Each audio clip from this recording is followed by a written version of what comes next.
Първите ми спомени от морето са свързани с дългите летни дни, прекарани на плажа, с моя баща, който обожаваше морето, тъй като беше харпунджия.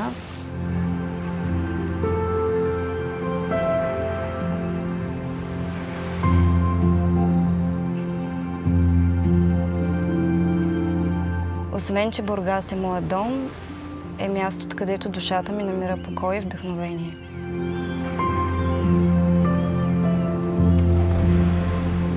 Хората, които сме родени на морето, носим солта в кръвта си и това е нещото, което винаги ни връща, където и да сме, до морските вълни.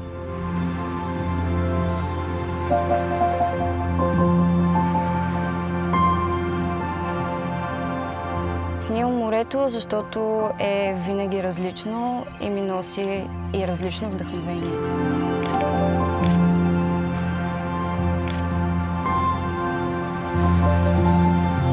Солниците ми е любимото място в Бургас, тъй като е многопластово.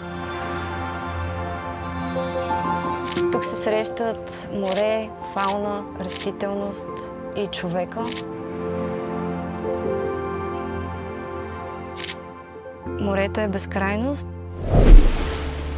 и е онова голямо синьо, което те зарежда всеки ден.